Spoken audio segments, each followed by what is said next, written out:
Hello दोस्तों, नमस्कार। Inspector academy के डिजिटल प्लेटफॉर्म पर आपका हार्दिक स्वागत है। और अपना टॉपिक चल रहा है राष्ट्रपति, और इसी टॉपिक को आज अपन कंटिन्यू करेंगे। और इस टॉपिक में राष्ट्रपति की आपातकालीन शक्तियों की बात की जा रही थी। इमरजेंसी पावर्स की बात की जा रही थी। कितने प्रकार की होती है? 3 प्रकार की होती है। राष्ट्रीय आपातकाल है, राष्ट्रपति शासन है, वित्तीय आपातकाल है। इसके बाद बात की थी अपन ने राष्ट्रीय आपातकाल की। कितनी बार प्रयोग हुआ है, किस अनुच्छेद के तहत हुआ है, कब कब किस क्या कारण थे, सारी बातें कर ली थी। इसके बाद अपन ने यह भी बात कर ली थी कि 44वां संविधान संशोधन 1978 के तहत 44वां संविधान संशोधन 1978 के तहत अनुच्छेद 352 में क्या क्या परिवर्तन किए गए हैं। इसके बाद अपन ने बात की थी राष्ट्रीय आपातकाल की जो उद्घोषणा है या राष्ट्रीय आपातकाल की जो समाप्ति है वो किस प्रकार से की जा सकती है। इसके बाद आज अपना पॉइंट है राष्ट्रीय आपातकाल लगता है तो इसके प्रभाव क्या है, इसके इफेक्ट है क्या है। तो देखिएगा 6-7 पॉइंट बनते हैं राष्ट्रीय आपातकाल के प्रभाव से संबंधित कि राष्ट्रीय आपातकाल के प्रभाव क्या हैं, क्या इसके इफेक्ट होते हैं। तो पहला पॉइंट अपन लेते हैं राष्ट्रीय आपातकाल के प्रभाव में। पहला पॉइंट ये बनता है कि जैसे ही राष्ट्रीय आपातकाल लगता है, नेशनल जो इमरजेंसी लगती है, इस इमरजेंसी में पहला प्रभाव ये होता है कि जो केंद्र सरकार है, इस केंद्र सरकार की केंद्र की कार्यपालिका शक्ति का विस्तार हो जाता है। किसका विस्तार हो जाता है?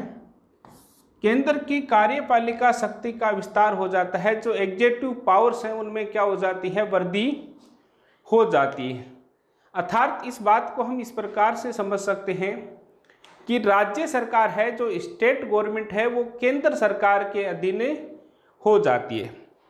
सामान्य स्थितियों में क्या होता है? सामान्य स्थितियों में ये होता है कि केंद्र सरकार अपना कार्य करती है और राज्य सरकार अपना कार्य करती है। दोनों अलग अलग कार्य करती है।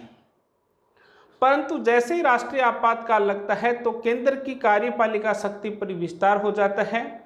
अर्थात राज्य सरकार है, जो स्टेट गवर्नमेंट है, वो किसके अधीन हो जाती है? केंद्र सरकार के अधीन हो जाती है। जैसे सामान्य स्थिति में मैं आपको बताऊं, मोदी जी अपना कार्य कर रहे हैं, योगी जी अपना कार्य कर रहे हैं, गहलोत जी अपना कार्य कर रहे हैं, शिवराज जी अपना कार्य कर रहे हैं। परंतु जैसे ही राष्ट्रीय आपातकाल लगता है, नेशनल इमरजेंसी लगती है, तो योगी जी, शिवराज जी और गहलोत जी तीनों के तीनों किसके अधीन हो जाते हैं? मोदी जी के अधीन हो जाते हैं। तो राष्ट्रीय आपातकाल, नेशनल इमरजेंसी का पहला इफेक्ट यही है कि केंद्र की कार्यपालिका शक्ति का विस्तार हो जाता है। अर्थात राज्य सरकार किसके अधीन हो जाती है? केंद्र सरकार के अधीन हो जाती है। पहला पॉइंट आपका क्लियर है। अब देखो सेकंड पॉइंट की बात करते हैं। सेकंड पॉइंट ये बनता है कि राज्य सूची, देखो सूचियां कितनी हैं? 3 हैं। एक राज्य सूची है, एक समवर्ती सूची है और एक संघ सूची है। अनुसूची 7 में 3 शक्तियों की बात की गई है। वैसे अवशिष्ट शक्तियां भी आती है, वो केंद्र सरकार के पास है। सामान्य स्थिति में राज्य सरकार पर कानून राज्य सरकार, संघ सूची के विषयों पर कानून केंद्र सरकार, और समवर्ती सूची के विषयों पर केंद्र सरकार व राज्य सरकार दोनों कानून बना सकती। परंतु राष्ट्रीय आपातकाल होता है, नेशनल इमरजेंसी होती है, तो राष्ट्रीय आपातकाल के दौरान राज्य सूची के विषयों पर कानून कौन बना सकती है? संसद बना सकती है, या केंद्र सरकार बना सकती है, या सेंट्रल गवर्नमेंट बना सकती है। राष्ट्रीय आपातकाल के दौरान राज्य सूची के विषयों पर कानून केंद्र सरकार बना सकती है, संसद बना सकती है। पॉइंट क्लियर है। अब ध्यान रखना, मान लीजिए किसी राज्य सूची के विषय पर कानून संसद ने बना दिया राष्ट्रीय आपातकाल के दौरान, तो वो कानून कब तक मान्य रहेगा? तो ये बात ध्यान रखना है कि जैसे ही राष्ट्रीय आपातकाल क्या होगा, समाप्त होगा। राष्ट्रीय आपातकाल तक तो है ही है, जैसे राष्ट्रीय आपातकाल समाप्त होगा या नेशनल इमरजेंसी समाप्त होगी तो उसके 6 माह तक, कितने माह तक? 6 माह तक क्या होगा, ये कानून मान्य होगा। कितने माह तक कानून मान्य होगा? तो 6 माह तक कानून मान्य होगा राष्ट्रीय आपातकाल की समाप्ति तक। राष्ट्रीय आपातकाल जब तक है तब तक तो कानून है ही, और उसकी समाप्ति के कितने माह बाद? 6 माह बाद। तीसरा पॉइंट ये कहता है कि राष्ट्रीय आपातकाल के दौरान राज्य सूची के विषयों पर कानून कौन बनाती है? राज्य सूची के विषयों पर कानून केंद्र सरकार बनाती है। क्लियर है? संसद बनाती है। अब मान लीजिए कि राष्ट्रीय आपातकाल के दौरान कानून संसद बनाती है, परंतु संसद सत्र नहीं चल रहा। संसद सत्र क्या नहीं हो रहा है? नहीं चल रहा है। तो अध्यादेश कौन जारी कर सकता है? तो राष्ट्रपति जारी कर सकता है। कौन जारी कर सकता है? राष्ट्रपति अध्यादेश जारी कर सकता है। इस बात को समझना है। देखो, सामान्य स्थिति में यदि राज्य सूची के विषयों पर कानून कौन बनाती है? स्टेट गवर्नमेंट बनाती है, राज्य सरकार बनाती है। इस बात को ध्यान से समझना है, ठीक है। कानून राज्य सरकार बनाती है, परंतु राष्ट्रीय आपातकाल के दौरान कानून कौन बनाती है? तो संसदें बनाती है। क्लियर है बात? अब ध्यान रखना, अध्यादेश की बात करते हैं। किसकी बात की जाती है? अध्यादेश की बात की जाती है। सामान्य स्थिति में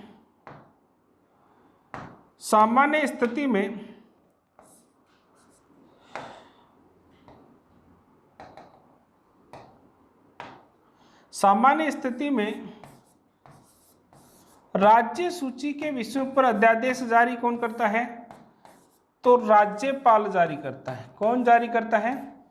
राज्यपाल। और राज्यपाल को अध्यादेश जारी करने का अधिकार किस आर्टिकल के तहत है? तो अनुच्छेद 213 के तहत राज्यपाल को अध्यादेश जारी करने की शक्ति दी गई है, ठीक है। परंतु राष्ट्रीय आपातकाल लगता है और संसद सत्र नहीं चल रहा है। राष्ट्रीय आपातकाल लगता है और संसद सत्र नहीं चल रहा है, तो राज्य सूची के विषयों पर भी अध्यादेश जारी कौन कर सकता है? तो राष्ट्रपति जारी कर सकता है।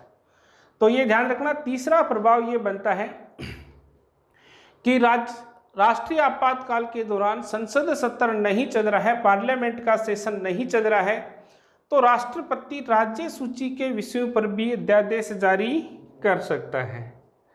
आई बात समझ में? राष्ट्रपति राज्य सूची के विषयों पर भी अध्यादेश जारी कर सकता है। और सामान्य स्थिति में राज्य सूची के विषयों पर अध्यादेश जारी कौन करता है? तो राज्यपाल करता है। तो कितने प्रभाव हो गए? 3। पहला प्रभाव हो गया, केंद्र की कार्यपालिका शक्ति में क्या हो जाता है? विस्तार हो जाता है, वृद्धि हो जाती है, और राज्य सरकार किसके अधीन हो जाती है? केंद्र सरकार। दूसरा पॉइंट इसमें है कि राज्य सूची के विषयों पर कानून कौन बना सकती है? तो संसद बना सकती है राष्ट्रीय आपातकाल के दौरान, और वो कानून राष्ट्रीय आपातकाल की समाप्ति के कितने माह तक मान्य होता है? 6 माह तक मान्य होता है। तीसरा पॉइंट है, राष्ट्रीय आपातकाल के दौरान संसद सत्र नहीं चल रहा है, तो राष्ट्रपति राज्य सूची के विषयों पर भी अध्यादेश जारी कर सकता है। 3 पॉइंट हो गए। अब देखो चौथा प्रभाव क्या होता है, चौथा इफेक्ट क्या होता है।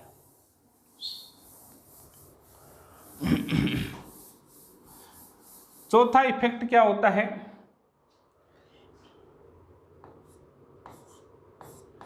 चौथा इफेक्ट है कि करों का संवैधानिक वितरण किया गया है। जो कर होते हैं, टैक्स होते हैं, इन टैक्स का क्या होता है? संवैधानिक वितरण होता है कि जो टैक्स आता है उसका कितना प्रतिशत राज्य सरकार को दिया जाएगा और कितने प्रतिशत केंद्र सरकार को दिया जाएगा।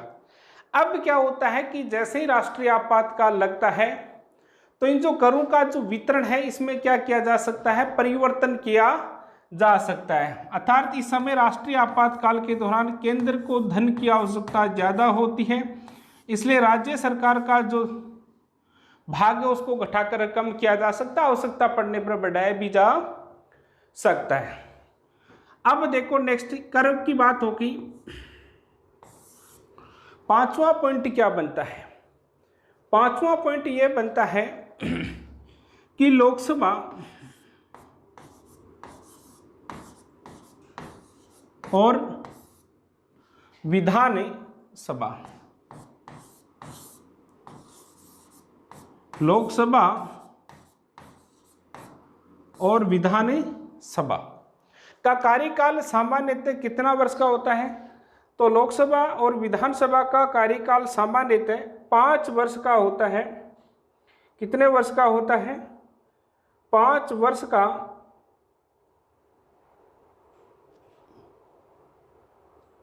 होता है। और राष्ट्रीय आपातकाल के दौरान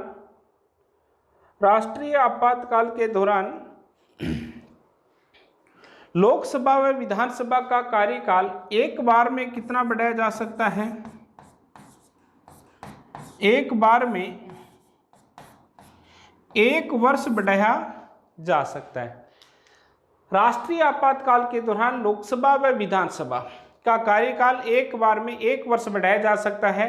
जैसे मैं बताऊं आपको कि मान लीजिए कि लोकसभा का कार्यकाल कितना है, 5 वर्ष है और ये समाप्त होने वाला है, तो इस समाप्ति के समय बढ़ाकर 1 वर्ष बढ़ाकर कितना किया जा सकता है, 6 वर्ष किया जा सकता है।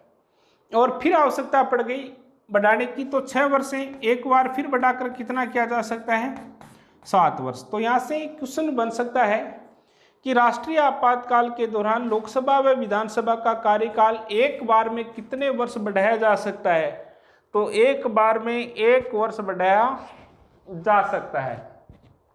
आई बात समझ में। तो ये था 5वां पॉइंट, एक बार में 1 वर्ष बढ़ाया जा सकता है। अब देखो नेक्स्ट 6वां पॉइंट आता है, स्क्रीनशॉट ले सकते हो। कर में परिवर्तन किया जा सकता है, जो केंद्र सरकार व राज्य सरकार के मध्य करों का जो संवैधानिक वितरण है इसमें चेंज किया जा सकता है। दूसरा इसमें पॉइंट है कि लोकसभा व विधानसभा का कार्यकाल एक बार में बढ़ाकर कितने वर्ष किया जा सकता है, 1 वर्ष बढ़ाया जा सकता है। फिर दोबारा भी बढ़ाया जा सकता है, तीसरी बार भी बढ़ाया जा सकता है, चौथी बार। इसकी कोई लिमिट नहीं होती, इसकी कोई बाइंडिंग नहीं होती। अब देखो 6वां पॉइंट क्या है राष्ट्रीय आपातकाल के प्रभाव का। तो 6वां पॉइंट ये बनता है राष्ट्रीय आपातकाल के प्रभाव का कि राष्ट्रीय आपातकाल लगता है तो अनुच्छेद 19 के प्रावधान क्या हो जाएंगे, अनुच्छेद 19 के प्रावधान समाप्त हो जाते हैं। अनुच्छेद 19 के प्रावधान समाप्त हो जाते हैं। अनुच्छेद 19 में 6 प्रकार की स्वतंत्रताएं दी गई। भारतीय लोगों को कितनी प्रकार की स्वतंत्रताएं दी गई है, 6 प्रकार की स्वतंत्रताएं। ध्यान रखना, पहले 7 प्रकार की स्वतंत्रताएं थी अनुच्छेद 19 में, और वर्तमान में कितने प्रकार की स्वतंत्रताएं हैं, 6 प्रकार की स्वतंत्रताएं हैं।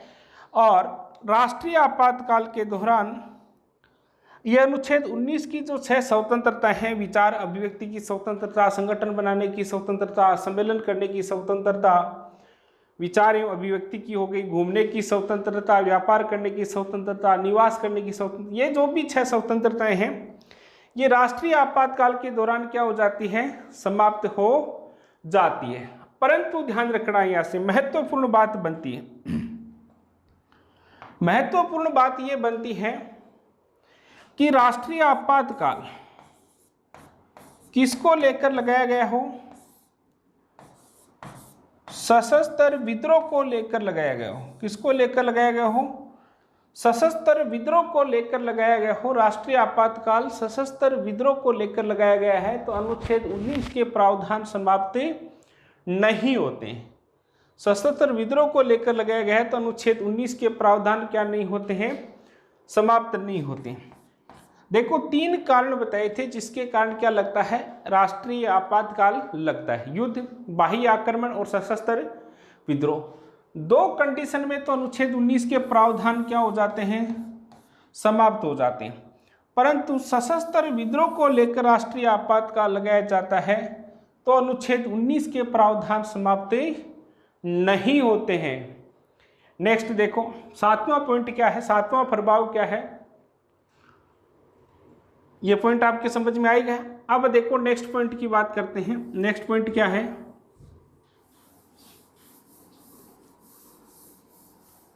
7वां पॉइंट।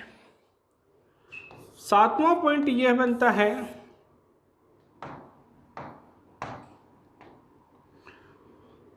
कि राष्ट्रीय आपातकाल के दौरान अनुच्छेद 21 व 20 के प्रावधान समाप्त नहीं होते हैं। आर्टिकल 21 व 20 के प्रावधान क्या नहीं होते हैं, समाप्त नहीं होते हैं। चाहे युद्ध को लेकर हो, भाई आक्रमण को लेकर हो या सशस्त्र विद्रोह को लेकर हो, तो अनुच्छेद 21 व 20 के प्रावधान समाप्त नहीं होते हैं। किस प्रकार से नहीं होते हैं, देखो इस बात को क्लियर करते हैं। अनुच्छेद 21 में क्या प्रावधान है, अनुच्छेद 21 में प्रावधान है जीवन जीने का अधिकार, जीवन जीने का अधिकार। अब जो जीवन जीने के अधिकार की बात की गई है वो अनुच्छेद 21 में है। इसे प्राण एवं दैहिक स्वतंत्रता भी बोल सकते हैं। कहने की बात है कि राष्ट्रीय आपातकाल के दौरान भी आप किसी व्यक्ति को क्या नहीं कर सकते, उसका ये अधिकार नहीं छीन सकते, उस व्यक्ति को आप मार नहीं सकते हो। तो अनुच्छेद 21 के प्रावधान समाप्त नहीं होते हैं और अनुच्छेद 20 के प्रावधान भी समाप्त नहीं होते। अनुच्छेद 20 में 3 प्रावधान है। कितने प्रावधान हैं, 3, ये भी समाप्त नहीं होते। यह एक बड़ा कंफ्यूजन हो रहा होगा आपके कि 21 व 20 क्यों लिखा, लिखना 20 व 21 चाहिए। देखो 20 व 21 में भी कंपटीशन करें तो 21 ज़्यादा महत्वपूर्ण है 20 की बजाय, ठीक है। यदि ऑप्शन भी इस प्रकार से है कि राष्ट्रीय आपातकाल के दौरान किस अनुच्छेद के प्रावधान समाप्त नहीं होते हैं, और ऑप्शन इस प्रकार से हैं 19, 20, 21 और 22।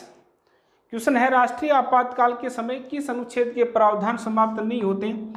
ए ऑप्शन है 19, बी ऑप्शन है 20, सी ऑप्शन है 21 और डी ऑप्शन है 22। तो आंसर क्या होगा 21, ठीक है। वैसे 21 व 20 दोनों के समाप्त नहीं होते हैं, परंतु यदि आए तो क्या होगा 21। अब जॉइंट आ गए 19, 20, 20, 21, 21, 22, 22, 23, तो आंसर क्या होगा 20, 21। और यहीं से क्वेश्चन पूछ लिया जाए कि किस अनुच्छेद के प्रावधान समाप्त हो जाते हैं, तो किस अनुच्छेद के प्रावधान समाप्त हो जाते हैं, तो अनुच्छेद 19 के प्रावधान क्या हो जाते हैं, समाप्त हो जाते हैं। अब देखिएगा अनुच्छेद 20 में 3 बातें दी गई हैं। 3 बातें क्या दी गई है, एक बात तो दी गई है कि आप जिस समय अपराध करते हो, जिस समय आप अपराध करते हो उसी समय का कानून लागू होगा, उसके बाद का कानून क्या नहीं होगा, लागू नहीं होगा। जैसे मान लीजिए कि आप आज आपने कोई अपराध किया तो आज ही का कानून क्या होगा, लागू होगा, इसके बाद का कानून लागू नहीं होगा, ठीक है। अब दूसरी बात करते हैं, एक अपराध के लिए भाई अपराध एक किया है तो सजा भी क्या होगा, एक अपराध के लिए एक सजा, ठीक है। तो अनुच्छेद 20 की दूसरी बात भी यह है। और तीसरी, व्यक्ति स्वयं के खिलाफ गवाही नहीं दे सकता, व्यक्ति स्वयं के खिलाफ क्या नहीं दे सकता है, गवाही नहीं दे सकता है। तो अनुच्छेद 21 व 20 के प्रावधान भी समाप्त नहीं होते हैं और अनुच्छेद 19 के प्रावधान समाप्त हो सकते हैं। ये प्रावधान किस अनुच्छेद के तहत समाप्त नहीं होते हैं, तो आर्टिकल 358 के तहत ये समाप्त नहीं होते हैं, ऐसा आर्टिकल 358 में लिखा गया है। तो ये था अनुच्छेद 352। अनुच्छेद 352 में सारी बातें कर ली राष्ट्रीय आपातकाल में कि किन कारणों से राष्ट्रीय आपातकाल लगता है, कब कब लगा, तो कितनी बार लगा, 3 बार। 44वां संविधान संशोधन के तहत क्या प्रावधान किए गए, किस प्रकार से समाप्त किया जा सकता है, और राष्ट्रीय आपातकाल के प्रभाव क्या है। प्रभाव में अपन ने 7 पॉइंटों की बात की है। पहला पॉइंट बताया था पहला पॉइंट ये बताया था कि राष्ट्रीय आपातकाल के दौरान केंद्र की कार्यपालिका शक्ति में विस्तार हो जाता है, अर्थात राज्य सरकार किसके अधीन हो जाती है, केंद्र सरकार के अधीन हो जाती है। दूसरी पॉइंट की बात ये थी कि राष्ट्रीय आपातकाल के दौरान राज्य सूची के विषयों पर कानून कौन बना सकती है, संसद बना सकती है। और ये कानून कब तक मान्य होगा, तो राष्ट्रीय आपातकाल की समाप्ति के 6 माह तक मान्य होगा। तीसरे पॉइंट की बात, राष्ट्रीय आपातकाल के दौरान संसद सत्र नहीं चल रहा है, पार्लियामेंट सेशन नहीं चल रहा है, तो राष्ट्रपति राज्य सूची के विषयों पर भी अध्यादेश जारी कर सकता है। चौथा पॉइंट बताया था कि जो करों में जो संवैधानिक वितरण है उसमें भी क्या किया जा सकता है, परिवर्तन किया जा सकता है। केंद्र सरकार व राज्य सरकार के मध्य जो परिवर्तन है उसकी बात की गई है। 5वां पॉइंट बताया था कि राष्ट्रीय आपातकाल के दौरान लोकसभा व विधानसभा का कार्यकाल एक बार में कितने वर्ष बढ़ाया जा सकता है, एक बार में 1 वर्ष बढ़ाया जा सकता है। इसके बाद बात की थी राष्ट्रीय आपातकाल के दौरान अनुच्छेद 19 के प्रावधान समाप्त किए जा सकते हैं, परंतु ध्यान रखना यदि राष्ट्रीय आपातकाल सशस्त्र विद्रोह को लेकर लगाया गया है तो अनुच्छेद 19 के प्रावधान समाप्त नहीं होते हैं। और लास्ट पॉइंट, अनुच्छेद 20 व 21 के प्रावधान समाप्त नहीं होते हैं, अनुच्छेद 358 में प्रावधान किया गया। अनुच्छेद 21 प्राण एवं दैहिक स्वतंत्रता और अनुच्छेद 20 सीधा पूछा जाए तो 2 स्थिति के संबंध में संरक्षण। और 3 बातें आती हैं वैसे, जिस समय अपराध किया उसी समय का कानून लागू होगा, एक अपराध के लिए 1 सजा, व्यक्ति स्वयं के खिलाफ गवाही नहीं दे सकता। तो ये 3 बातें इसमें थी। तो ये था अनुच्छेद 352 राष्ट्रीय आपातकाल। तो बहुत ही लंबा पॉइंट था, सामान्यतः इस पॉइंट से क्वेश्चन भी पूछे जाते हैं। अब देखिएगा आगे बात करते हैं पॉइंट की। आगे पॉइंट आता है अनुच्छेद 356। आगे पॉइंट कौन सा आता है, अनुच्छेद 356, राष्ट्रपति शासन या राज्य आपातकाल या स्टेट इमरजेंसी की बातें की गई है। देखो, राज्य आपातकाल या स्टेट इमरजेंसी या राष्ट्रपति शासन, पहला क्वेश्चन यहां से यही बन सकता है कि राष्ट्रपति शासन का उल्लेख संविधान के किस आर्टिकल में किया गया है, तो अनुच्छेद 356 में किसकी बात की गई है,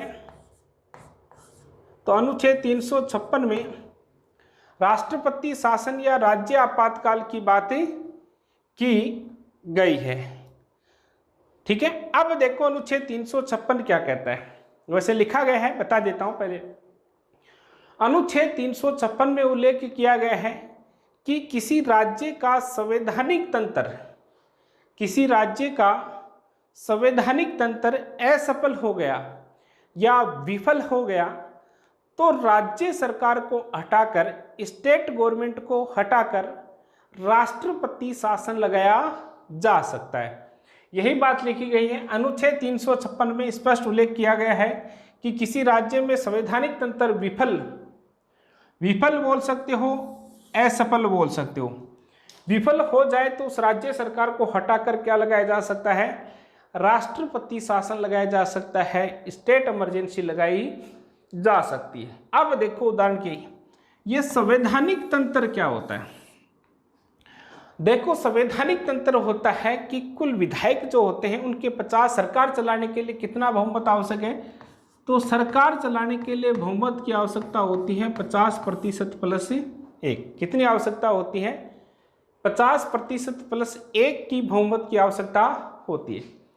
और यदि किसी स्टेट गवर्नमेंट के पास 50% प्लस 1 विधायक पक्ष में नहीं है तो सीधी सी बात है, उस सरकार का संवैधानिक तंत्र क्या हो गया, असफल हो गया, विफल हो गया। अब मैं राजस्थान का उदाहरण दूंगा आपके पास। तो राजस्थान विधानसभा में सदस्य कितने, 200, और राजस्थान सरकार चलाने के लिए विधायकों, कितने विधायकों की आवश्यकता होती है, तो 101 विधायकों की आवश्यकता होती है। कितने विधायकों की आवश्यकता होती है, 101 विधायकों की आवश्यकता होती है। अब सचिन पायलट गुट जाता है और वापस आता है, वो बात, गुट चला गया तो अशोक गहलोत जी के पास बहुमत नहीं था, तो उस कंडीशन में राष्ट्रपति शासन लगाया जा सकता है। तो विधायक कितने चाहिए, 101, और सरकार चलाने के लिए 101 विधायक नहीं है, तो क्या हो जाता है, उस स्टेट गवर्नमेंट का जो संवैधानिक सिस्टम है, ठीक है, कॉन्स्टिट्यूशन जो सिस्टम है, वो क्या हो जाता है, असफल हो जाता है। और असफल हो गया तो उस राज्य सरकार को हटाकर, स्टेट गवर्नमेंट को हटाकर राष्ट्रपति शासन लगाया जा सकता है।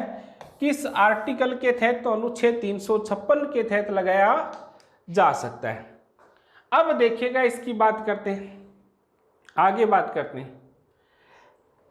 मान लीजिए कि राजस्थान का संवैधानिक तंत्र असफल हो गया, तो राष्ट्रपति को क्या पता चलेगा कि इस राज्य का संवैधानिक तंत्र है जो क्या हो चुका है, असफल हो चुका है।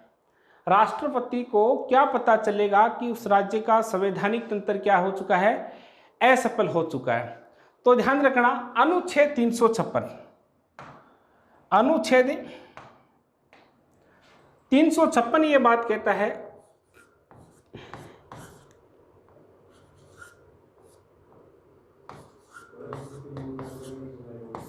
अनुच्छेद 356 ये बात कहता है, ध्यान रखना, कि राज्यपाल,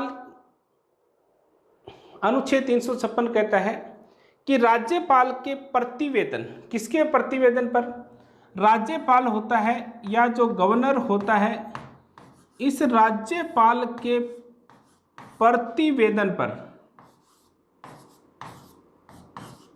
प्रतिवेदन पर राष्ट्रीय आपातकाल, राज्यपाल के प्रतिवेदन पर राष्ट्रपति शासन लगाया जा सकता है। अनुच्छेद 356 कहता है कि राज्यपाल का प्रतिवेदन या बिना राज्यपाल के प्रतिवेदन, ध्यान रखना, राज्यपाल प्रतिवेदन दे दें या बिना राज्यपाल अर्थात कोई अन्य कोई अधिकारी कोई प्रतिवेदन दे दें, तो राज्य सरकार को हटाकर क्या लगाया जा सकता है, राष्ट्रपति शासन लगाया जा सकता है। राज्यपाल सूचना दे या राज्यपाल नहीं दे तो बिना राज्यपाल के भी राष्ट्रपति शासन लगाया जा सकता है। अनुच्छेद 356 में इस बात का भी उल्लेख किया गया है कि गंभीर परिस्थितियां होने पर, परिस्थितियां कौन सी होने पर, गंभीर परिस्थितियां होने पर भी, गंभीर परिस्थितियां होने पर भी राष्ट्रपति स्वयं भी क्या लगा सकता है, राष्ट्रपति शासन लगा सकता है। अब ये परिस्थितियों पर डिपेंड करता है कि परिस्थितियां गंभीर है कि सामान्य।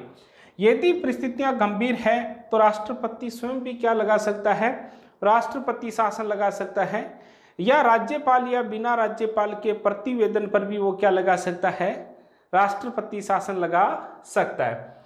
अब देखो, महाराष्ट्र में सरकार बनती है, चुनाव होते हैं, चुनाव के बाद क्या होती है, वहाँ सरकार की बात आती है और सरकार बड़ी विचित्र बनती है। चुनाव भाजपा और शिवसेना के गठबंधन के होते हैं। मुख्यमंत्री के पद को लेकर भाजपा व शिवसेना के मध्य अनबन हो गई। कांग्रेस, एनसीपी और शिवसेना एक गठबंधन बनाना चाहती है।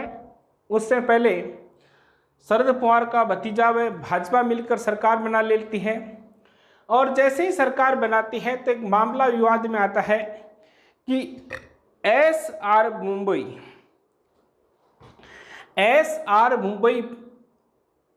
बनाम भारत संघ मामले का क्या किया गया है, उल्लंघन किया गया है। तो ये एसआर मुंबई बनाम भारत संघ मामला क्या है, 1994 की बात है।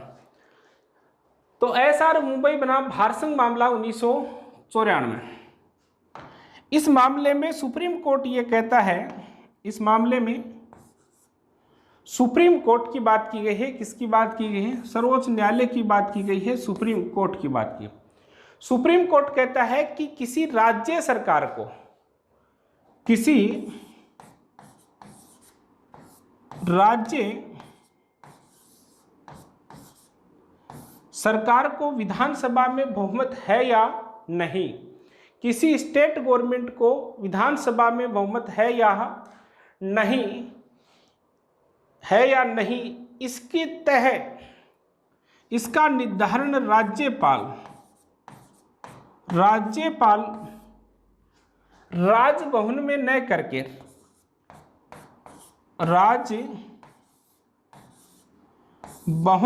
करके कहाँ करें, विधानसभा में तय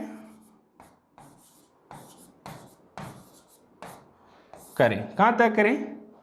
विधानसभा भवन में तय करें कि किसी राज्य सरकार को असेंबली में बहुमत है या नहीं, इस बात का तय राज्यपाल राजभवन में न करके, निर्धारण राजभवन में न करके कहाँ करें, विधानसभा भवन में क्या करें, निर्धारण करें। राज्यपाल का जो रेजिडेंस होता है सरकारी, उसे राजभवन कहते हैं। जैसे राष्ट्रपति का बताया था, राष्ट्रपति भवन, द रिट्रीट और राष्ट्रपति नीलम, उसी प्रकार इसका तो राज्यपाल है जो राजभवन में बैठा बैठा निर्धारण नहीं करे, विधानसभा में सत्र का आयोजन करें, उस पर बहुमत पेश करें। तो क्या हुआ था कि वह देवेंद्र फडणवीस को क्या बना दिया गया था, मुख्यमंत्री बना दिया गया। तो इस कारण इसको क्या माना गया, विवादित माना गया। इस कारण ये SR मुंबई बनाम भारसंघ मामला क्या आता है चर्चा में। तो यहाँ से क्वेश्चन बन सकता है कि SR मुंबई बनाम भारसंघ मामले की सुनवाई सुप्रीम कोर्ट ने कब की, 1994। इसका संबंध किससे है, तो विधानसभा में बहुमत को लेकर है। तो ये बातें यहाँ से बने सकती। इसमें एक बड़ी चर्चा की मामला है, बहुत ही अच्छे स्तर का क्वेश्चन बन सकता है। अच्छे स्तर का क्वेश्चन ये बन सकता है, एक बार इसका स्क्रीनशॉट ले लें आप।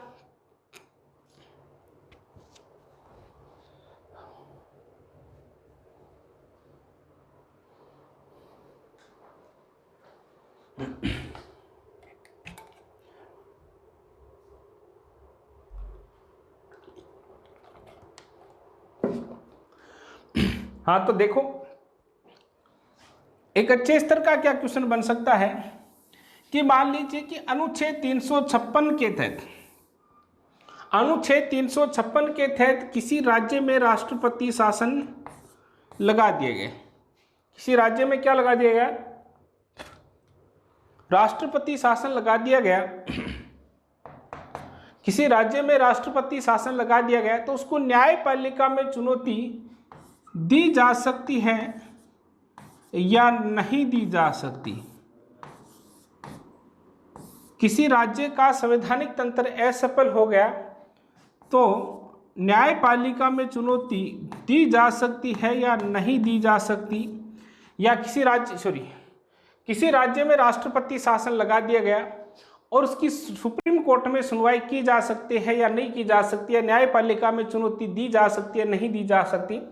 तो SR मुंबई मामले में सुप्रीम कोर्ट ने कहा कि अनुच्छेद 356 के तहत यदि राष्ट्रपति शासन लगा दिया गया,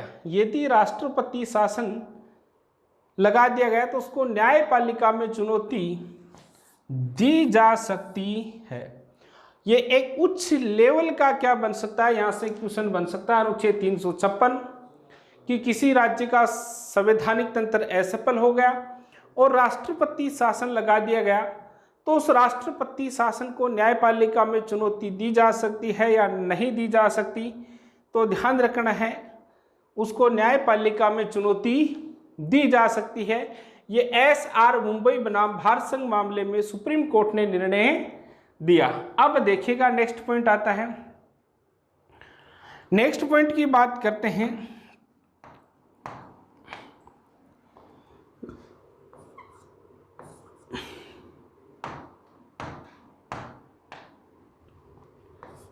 नेक्स्ट पॉइंट क्या बनता है कि राष्ट्रीय आपातकाल पढ़ाता तो वहां संसद स्वीकृति कितने माह में आवश्यक है, 1 माह में। और किस बहुमत से आवश्यक है, वर्तमान में विशेष बहुमत से आवश्यक है। किस बहुमत से आवश्यक है, विशेष बहुमत से क्या है, स्वीकृति आवश्यक है। अब ध्यान रखना, यहाँ क्या है कि संसद स्वीकृति कितने माह में, जैसे किसी राज्य में संवैधानिक तंत्र असफल हो गया और वहाँ राष्ट्रपति शासन लगा दिया तो पार्लियामेंट की स्वीकृति कितने दिन में आवश्यक, तो 2 माह या 60 दिन में क्या है, आवश्यक है। 2 माह या 60 दिन में आवश्यक है। और एक बार स्वीकृति मिल गई, पूर्ण स्वीकृति कितने माह में आवश्यक है, 6 माह में। कितने माह में, 6 माह में। और किस बहुमत से संसद स्वीकृति आवश्यक है, तो किस बहुमत से आवश्यक है, साधारण बहुमत से संसद स्वीकृति आवश्यक है। सिंपल बहुमत की बात की गई है। तो राष्ट्रपति शासन में संसद स्वीकृति कितने माह में, 2 माह में। एक बार संसद स्वीकृति मिल गई तो पूर्ण संसद स्वीकृति कितने माह में आवश्यक है, 6 माह में है। और किस बहुमत से आवश्यक है, तो साधारण बहुमत से संसद स्वीकृति क्या है, आवश्यक है। अब देखिएगा, यह बात करते हैं आगे बात ये बनती है, बताते हैं इसमें अनुच्छेद 356 में क्या लिखा गया है। अनुच्छेद 356 में लिखा गया है कि किसी राज्य में अधिकतम कितने वर्ष के लिए राष्ट्रपति शासन लगाया जा सकता है, तो कितने वर्ष के लिए लगाया जा सकता है, 1 वर्ष के लिए। अनुच्छेद 356 के तहत किसी राज्य में राष्ट्रपति शासन अधिकतम कितने वर्ष के लिए लगाया जा सकता है, 1 वर्ष के लिए लगाया जा सकता है। परंतु अनुच्छेद 356 में यह भी लिखा गया है कि निम्न 2 परिस्थितियों में, कितनी परिस्थितियों में, निम्न 2 परिस्थितियों में राष्ट्रपति शासन है जो 3 वर्ष के लिए भी लगाया जा सकता है। ये फर्स्ट ग्रेड के फर्स्ट पेपर का क्वेश्चन है, पिछली बार जो एग्जाम हुई थी उसमें, कि राष्ट्रपति शासन अधिकतम कितने वर्ष के लिए लगाया जा सकता है, तो राष्ट्रपति शासन अधिकतम 3 वर्ष के लिए। और राष्ट्रीय आपातकाल अधिकतम कितने वर्ष के लिए, तो राष्ट्रीय आपातकाल अधिकतम कितने भी वर्ष के लिए लगाया जा सकता है, उसकी कोई समय सीमा निश्चित नहीं है। जबकि राष्ट्रपति शासन अधिकतम कितने वर्ष के लिए, 3 वर्ष के लिए। वहां आपको 1 वर्ष वाला नहीं करना है, 3 वर्ष वाला करना है। या अनुच्छेद 356 में ये बात तो लिखी गई है कि राष्ट्रपति शासन किसी राज्य में 1 वर्ष में, परंतु साथ ही में यह लिखा गया है कि निम्न 2 परिस्थितियों में राष्ट्रपति शासन कितने वर्ष के लिए लगाया जा सकता है, 3 वर्ष। तो यदि आपको क्वेश्चन पूछ लिया जाए कि राष्ट्रीय आपातकाल की अधिकतम समय सीमा होती है, तो निश्चित नहीं। दूसरी, राष्ट्रपति शासन अधिकतम कितने वर्ष के लिए लगाया जा सकता है, तो राष्ट्रपति शासन अधिकतम 3 वर्ष के लिए लगाया जा सकता है। अब देखो वो 2 परिस्थितियां कौन सी है। पहली परिस्थिति है अनुच्छेद 324। कौन सी है, अनुच्छेद 324। और अनुच्छेद 324 में लिखा गया है कि निर्वाचन आयोग, किसकी बात की गई है, इलेक्शन कमीशन की। निर्वाचन आयोग यह लिख कर दे दे कि वर्तमान परिस्थितियों में इस राज्य में चुनाव करवाने संभव नहीं है।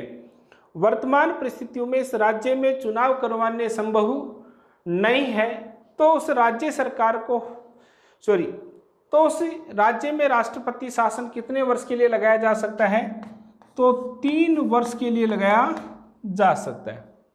अनुच्छेद 324 के तहत इलेक्शन कमीशन ये लिख कर दे दे कि वर्तमान परिस्थितियों में इस राज्य में चुनाव करवाना संभव नहीं है, तो उस राज्य में राष्ट्रपति शासन कितने वर्ष के लिए, 3 वर्ष के लिए। तो पहली परिस्थिति कौन सी हो गई, अनुच्छेद 324 इलेक्शन कमीशन। दूसरी बात बताई गई है कि अनुच्छेद 352 के तहत, किसके तहत की बात की गई है, अनुच्छेद 352 के तहत यदि राष्ट्रीय आपातकाल लगा हो, क्या लगा हो, राष्ट्रीय आपातकाल लगा हो, राष्ट्रीय आपातकाल लगा हो, अनुच्छेद 352 के तहत राष्ट्रीय आपातकाल लगा हो, तो भी राष्ट्रपति शासन कितने वर्ष के लगाया जा सकता है, 3 वर्ष। तो ये 2 परिस्थितियां हैं जिसके कारण राष्ट्रपति शासन है वो कितने वर्ष के लिए लगाया जा सकता है, अधिकतम 3 वर्ष के लिए। एक तो 324 के तहत, अनुच्छेद 324 के तहत निर्वाचन आयोग लिख कर दे दे, और दूसरी कंडीशन 352 के तहत राष्ट्रीय आपातकाल लगाओ। सामान्य स्थिति में 1 वर्ष, इन 2 परिस्थितियों में कितने वर्ष? 3 वर्ष। अब ध्यान रखना, यदि कहीं आवश्यकता पड़ गई 3 वर्ष से अधिक समय के लिए राष्ट्रपति शासन लगाने की, तो क्या करना होगा? भाई 3 वर्ष तो ठीक है, परंतु 3 वर्ष से अधिक समय के लिए भी राष्ट्रपति शासन की आवश्यकता पड़ गई तो क्या करना होगा? संविधान संशोधन करना आवश्यक है। क्या करना आवश्यक है? संविधान संशोधन करना होगा, कॉन्स्टिट्यूशन अमेंडमेंट करना आवश्यक है। तो इसकी एक बार रिपीट कर रहा हूं कि संसद स्वीकृति कितने माह में? 2 माह में। एक बार मिल गई तो कितने माह में? 6 माह में। किस बहुमत से? साधारण बहुमत से। अधिकतम कितने वर्ष? 1 वर्ष। परंतु 2 परिस्थितियों में कितने वर्ष? 3 वर्ष। 324 के तहत निर्वाचन आयोग लिख करते थे, या 352 के तहत राष्ट्रीय आपातकाल लगा हो, तो राष्ट्रपति शासन कितने वर्ष के लिए लगाया जा सकता है? इन 2 परिस्थितियों में 3 वर्ष के लिए और 3 वर्ष से अधिक समय के लिए लगाना है तो क्या करना होगा? संविधान संशोधन करना होगा, कॉन्स्टिट्यूशन अमेंडमेंट करना होगा। तो ये बात थी अनुच्छेद 356 में लगने की बात। अब देखिएगा, आगे बात करते हैं। एक बार स्क्रीनशॉट लेना चाहो तो ले सकते हो। आगे बात ये बनती है, अनुच्छेद 355 क्या कहता है? देखो, अनुच्छेद 355 3 बात कहता है। कितनी बात कहता है? 3 बात कि केंद्र सरकार का कर्तव्य है कि, 3 बातें कहता है कि केंद्र सरकार का क्या है?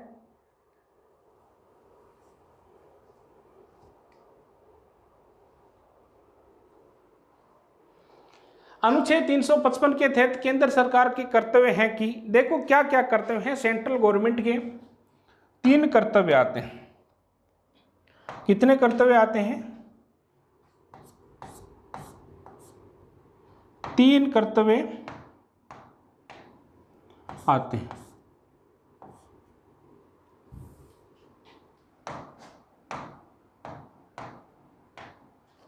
पहला कर्तव्य क्या है कि राज्यों की, केंद्र सरकार का कर्तव्य स्टेट गवर्नमेंट के प्रति, पहला कर्तव्य है कि बाह्य आक्रमण से क्या करें? रक्षा करें। बाह्य आक्रमण से क्या करें? रक्षा करें। आई बात समझ में? जैसे राज्य राजस्थान पर कोई दूसरा देश आक्रमण करे तो बाह्य आक्रमण से रक्षा, किसी राज्य की रक्षा करना कर्तव्य किसे है? ड्यूटी किसकी है? सेंट्रल गवर्नमेंट की है। दूसरा पॉइंट, केंद्र सरकार का यह भी कर्तव्य है कि आंतरिक शांति बनाए रखें। किसी राज्य में क्या बनाए रखें? आंतरिक शांति बनाए रखें। जैसे कई बार पश्चिम बंगाल में दंगे होते हैं, असम में दंगे होते हैं, तो उनका कर्तव्य भी किसका है? केंद्र सरकार का है कि वो शांति बनाए रखें। और तीसरी कंडीशन है कि संविधान की पालना, राज्य के संविधान की पालना सुनिश्चित करें कि राज्य संविधान की पालना कर रहे हैं या नहीं कर रहे हैं, इसकी पालना भी क्या की जाए? सुनिश्चित की जाए। तो ये 3 बातें किसमें है? अनुच्छेद 355। अनुच्छेद 355 के तहत केंद्र सरकार का कर्तव्य बनता है, केंद्र सरकार का क्या बनता है? कर्तव्य बनता है कि राज्य की बाह्य आक्रमण से रक्षा करें, राज्य की आंतरिक शांति बनाए रखें और संविधान की पालना की क्या करें? सुनिश्चित करें। तो ये 3 पॉइंट हैं जो किस में आते हैं? अनुच्छेद 355 में आते हैं। ध्यान रखना, तीनों बातें बहुत ही महत्वपूर्ण है। उच्च स्तर की बात यहां से बताई गई है। अब देखो अनुच्छेद 365 क्या कहता है। अनुच्छेद 365 वैसे आपातकालीन शक्तियों का उल्लेख किस अनुच्छेद से लेकर किस अनुच्छेद तक किया गया है? तो आपातकालीन शक्तियों का उल्लेख बताया था 352 से। किससे बताया था? 352 से 355 60 तक आपातकालीन शक्तियों का उल्लेख बताया था, परंतु अपन यहाँ अनुच्छेद कौन सा पढ़ रहे हैं, 365 पढ़ रहे हैं। 365 क्या कहता है कि केंद्र सरकार, पहले समझा देता हूं, बता दूंगा। केंद्र सरकार राज्य सरकार को दिशा निर्देश दे सकती है। सेंट्रल गवर्नमेंट है जो स्टेट गवर्नमेंट को दिशा निर्देश दे सकती है, और स्टेट गवर्नमेंट इनका पालना नहीं करें, स्टेट गवर्नमेंट की पालना नहीं करें तो क्या होगा, तो केंद्र सरकार अनुच्छेद 356 के तहत राष्ट्रपति शासन लगा सकती है। बात को समझना है। अनुच्छेद 365 के तहत केंद्र सरकार राज्य सरकार को क्या दे सकती है, राज्य सरकार को दिशा निर्देश दे सकती है, और राज्य सरकार इन दिशा निर्देशों की पालना नहीं करें तो अनुच्छेद 356 के तहत केंद्र सरकार क्या लगा सकती है, राष्ट्रपति शासन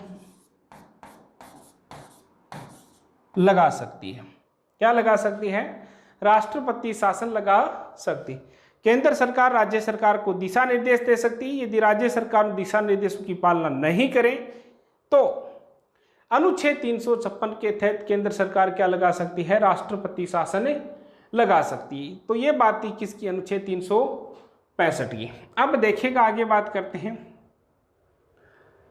राष्ट्रपति शासन का प्रयोग। भाई अनुच्छेद 356 का प्रयोग कब कब किया गया, इसके बाद पॉइंट आएगा राष्ट्रपति शासन का प्रभाव। तो आज अपन ने जो बातें की है वो मैं बता देता हूं एक बारी कि राष्ट्रीय आपातकाल के प्रभाव क्या हैं। इसके बाद बात की थी राष्ट्रपति शासन की, और राष्ट्रपति शासन की बात की थी तो उसमें बात की थी अपन ने राष्ट्रपति शासन में 356 के तहत किस प्रकार से प्रयोग किया जाता है, किसके प्रतिवेदन पर, बिना प्रतिवेदन पर, एसआर मुंबई मामला क्या है, न्यायपालिका में चुनौती दी जा सकती है या नहीं दी जा सकती है। इसके बाद बात की थी संसद स्वीकृति कितने माह में आवश्यक है, 2 माह में या 60 दिन में, किस बहुमत से, साधारण बहुमत से, कितने वर्ष के लिए, 1। परंतु अनुच्छेद 356 में लिखा गया विशेष 2 परिस्थितियों में कितने वर्ष के लिए, 3। 2 परिस्थितियां कौन सी, अनुच्छेद 324 के तहत निर्वाचन आयोग ये लिख कर देते हैं कि राष्ट्रीय आपातकाल, अनुच्छेद 324 के तहत निर्वाचन आयोग लिख कर देते हैं कि वर्तमान परिस्थितियों में चुनाव करवाने संभव नहीं है। और दूसरी बात, अनुच्छेद 352 के तहत क्या लगा हो, राष्ट्रीय आपातकाल लगा हो। और इसके बाद आते हैं कि राष्ट्रपति शासन, अनुच्छेद 355 की बात की, 55 में कितनी परिस्थितियां थी, 3। राज्य की बाह्य आक्रमण से रक्षा कौन करेगा, केंद्र का कर्तव्य है। राज्य में आंतरिक शांति बनाए रखें, केंद्र का कर्तव्य है। और राज्य संविधान की पालना करें। अनुच्छेद 365 की भी बात की थी कि केंद्र सरकार राज्य सरकार को क्या दे सकती है, आदेश दे सकती है, और राज्य सरकार इन आदेशों की पालना नहीं करे, राज्य सरकार इन आदेशों की पालना नहीं करें तो अनुच्छेद 356 के तहत राष्ट्रपति शासन लगाया जा सकता है। अब देखो नेक्स्ट जो क्लास होगी अपनी, उस नेक्स्ट क्लास में अपन पढ़ेंगे राष्ट्रपति शासन का प्रयोग। भाई अनुच्छेद 356 का प्रयोग कब कब कहाँ किया गया, सर्वाधिक बार कहाँ किया गया है, राजस्थान में कितनी बार किया गया, पहली बार पंजाब में किया गया है, जम्मू कश्मीर में पहले क्या सिस्टम था, अब क्या सिस्टम है। उसके बाद बात करेंगे अपन राष्ट्रपति शासन के प्रभाव, इफेक्ट की बात करेंगे, और नेक्स्ट वीडियो में आपकी आपातकालीन शक्तियां पूरी हो जाएगी, वित्तीय आपातकाल का टॉपिक क्या हो जाएगा, पूरा हो जाएगा।